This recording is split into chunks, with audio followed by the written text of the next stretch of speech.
गरीब होना पाप नहीं, गरीब दिखना महापाप है। कोई नहीं जुड़ना चाहता जी गरीब के साथ। आपकी जेब किसी ने नहीं देखी, आपका एटीट्यूड झलकता है और देखती है दुनिया। मैं बता रहा हूं सर, मैं छोटी छोटी बातें आपको बता रहा हूं जो इंपैक्ट करती हैं आप पे। Never in your life buy unbranded shirts और अ ट्राउजर और अ साड़ी और अ शूज और a socks. Never in your life from today. If you want to become rich, first you have to make your thinking like a rich person. It's not easy, it's simple but not easy, क्योंकि आज तक तो किया नहीं। अब करेंगे तो दिल अरे ठीक है, यही ठीक है, 500 का कमीज है। आप फालतू ऐसा कितना ही खर्च कर लो, अपने पूरे जीवन काल में 2 लाख से ऊपर फालतू खर्च नहीं कर सकते इन सब तांडव उपयोग।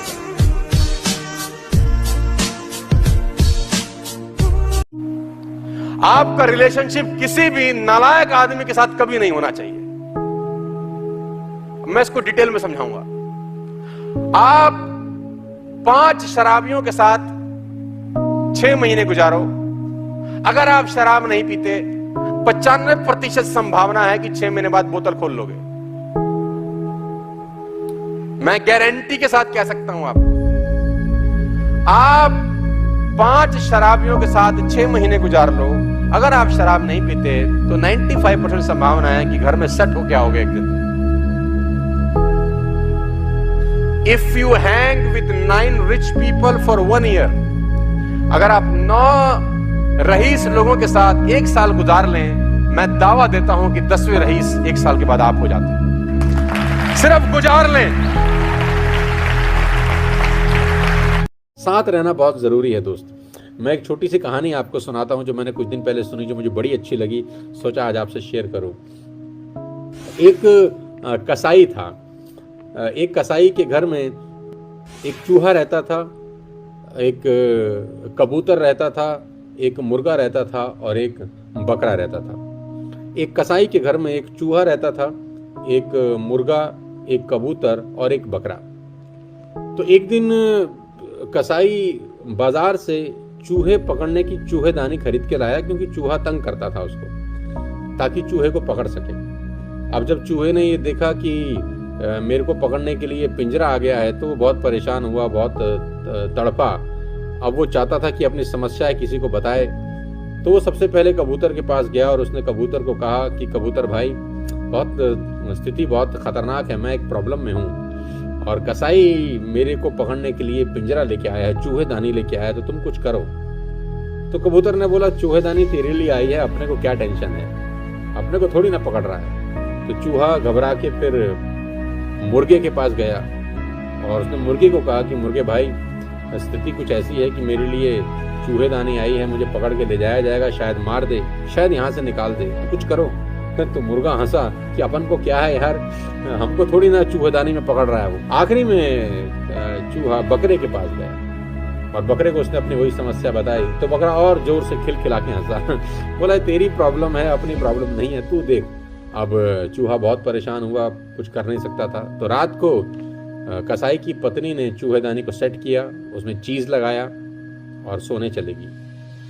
अचानक रात को खट से आवाज आई। जब खट करके आवाज आई तो कसाई की पत्नी को लगा कि चूहा आखिर में उसमें फंस गया है। लेकिन हुआ ये था कि एक जहरीला सांप उस चूहेदानी में से गुजर रहा था। अचानक से चूहेदानी बंद हुई और सांप फंस गया उसके अंदर। अब अंधेरे के अंदर जब गृहिणी ने उस चूहेदानी में हाथ मारा तो सांप ने उसको काट लिया। अब जब सांप ने उस गृहिणी को काट लिया तो पड़ोस के वैद्य के पास ले जाया गया। तो जब वैद्य के पास ले जाया गया तो वैद्य ने बोला, इसका इलाज है, इसको कबूतर का सूप पिलाया जाए, क्या तुम्हारे घर में कबूतर है? तो वापस आया गए, कबूतर को मारा गया और कबूतर का सूप पिलाया गया। चूहा देख के मुस्कुराने लगा। जब कबूतर का सूप पी के वो गृहिणी ठीक हो गई तो आस पड़ोस के 2-4 लोग आए। उन्होंने बोला, आज तो दावत होनी चाहिए, आज तेरी पत्नी ठीक हो गई है, तो दावत में क्या खाएंगे? बोलो मुर्गा बनाया जाए। तो मुर्गे को काटा गया। अब उसकी वाइफ बिल्कुल ठीक हो चुकी थी। अब पूरा गांव आया बधाई देने के लिए कि तेरी वाइफ ने अब नया जीवन लिया है, तेरी वाइफ मौत के मुंह से बाहर आ चुकी है, तो पार्टी होनी चाहिए। पार्टी में क्या बनाएं? बोले बकरा बनाओ। बकरे को मारा गया। कबूतर भी गया, मुर्गा भी गया, बकरा भी गया। यही तीनों लोग जब समस्या आई थी तो तो चूहे का साथ नहीं देगा। तो जब भी आपके पास कोई आके अपनी समस्या बताता है तो ये समझ लीजिए कि सब चीज़ें एक दूसरे के साथ जुड़ी हुई। वो समस्या सिर्फ आपकी नहीं है, उसको नज़रअंदाज नहीं कर सकते। कल को वो समस्या बड़ा रूप लेकर हमको ही परेशान कर सकती है। साथ रहिए, साथ मिलकर बहुत बड़े बड़े काम हो जाते हैं यार। इंसान को अपनी औकात और अतीत कभी नहीं भूलना चाहिए, जिंदगी में हमेशा कामयाब रहता है। तो एक गधा था, अब वो खाली था, उसके पास राहुल जी का काम धाम तो होता नहीं था। तो एक आदमी उसको मिला जो उसका अपलाइन था। अब उस आदमी ने सोचा कि मैं भी खाली हूं, गधा भी खाली है, तो कुछ काम धंधा करें मिलके। उसने एक मंदिर खरीदा बाजार से जाके, जो लकड़ी का मंदिर जो घर में कोने में लोग लगाते हैं, है ना। तो मंदिर खरीदा उसने और गधे की पीठ पे रख दिया और गधे के गले में बांध दिए घंटी। अब वो गधा क्या करे, आगे आगे जाए तो घंटी बजे। आदमी घर से बाहर आई, गधा साला कौन है हमारे घर क्या गया। अब देखे तो मंदिर रखा हुआ है, प्रणाम करें, रुपया 2 रुपया 5 रुपए टेक भी दे। बड़ा मजा आने लगा, गधे को भी मालिक को भी। गधे के भी दिन फिर गए, आदमी के भी दिन फिर गए, बड़ा मजा आने लगा। कुछ दिनों के बाद होता क्या था, जैसे ही गधा बाहर डेचू डेचू करता, आदमी आता गधे के पैर छूने लग गया। गधे ने बोला साला ये जो मेरा मालिक है, सारा दिन साला सड़क में तो मैं चलता हूं, ये पीठ पे मंदिर मेरी है, ये साला फोकट में पैसे कमा रहा है। तू एक काम कर, अब इसको हटा दे, अब अपलाइन की साला जरूरत नहीं है पीठ पे।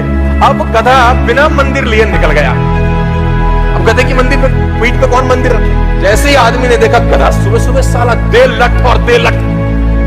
अब गधे को समझ नहीं आया कि अब तक तो ये आदमी मुझे माथा टेक रहा था, अब साला मुझे मार क्यों रहा है। तो मैं आपको बताना चाहूंगा, कुछ लोग नेटवर्क मार्केटिंग में आने के बाद भाटी साहब गधे हो जाते हैं। काम उनकी वजह से नहीं चल रहा होता, वो जो अपलाइन पीठ के ऊपर मंदिर रखता है वो काम मंदिर कर रहा होता है, गधों को लगता है काम हम कर रहे हैं। तो कभी भी जिंदगी में ये गलती नहीं होनी चाहिए। जिंदगी में ना मुसीबतें चाय में जमी हुई मलाई की तरह होती हैं। ध्यान से सुनना।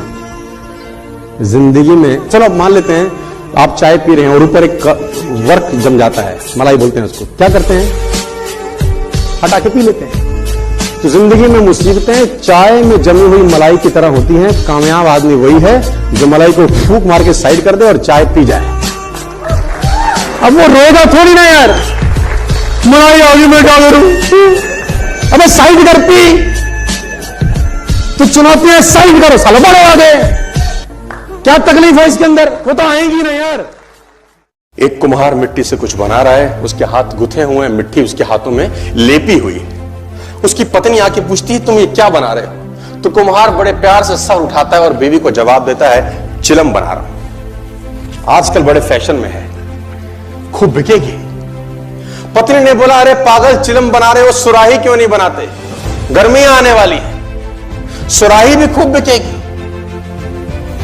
कुम्हार ने बोला बात तो ठीक है। कुम्हार ने मिट्टी छोड़ दी, दोबारा गूंथना शुरू किया और अब मिट्टी को आकार देना शुरू किया। किस चीज का, सुराही का। अब जब मिट्टी को सुराही का आकार देना शुरू किया तो कहते हैं मिट्टी में से आवाज आई। ये क्या करता है, पहले तो कुछ और रूप दे रहा था, अब कुछ और रूप दे रहा है। कुम्हार का जवाब सुनिए, साथ लेके जाइएगा आज। कुम्हार कहता है मेरा विचार बदल गया। मिट्टी का जवाब सुनिए। मिट्टी बोलती है तेरा तो विचार बदला, मेरी तो जिंदगी ही बदल गई। तेरा विचार बदला, मेरी जिंदगी बदल गई। अगर चिलम बनती तो आग भरी जाती, खुद भी जलती, दुनिया को भी जलाती। अब सुराही बनी हूं तो जल भरा जाएगा, खुद भी शीतल रहूंगी, दुनिया को भी ठंडा रखूंगी। विचार बदल गया सर। और 2011 में सचिन तेंदुलकर ने जब डबल सेंचुरी बनाया तो मैं आपकी जानकारी के लिए बता दूं 2962 वनडे हो चुके थे, 2962 वनडे, क्योंकि बिलीफ ही नहीं था ना कि कोई वनडे में 200 मार सकता है। और ये 5 फुट 5 इंच का आदमी 200 मार गया।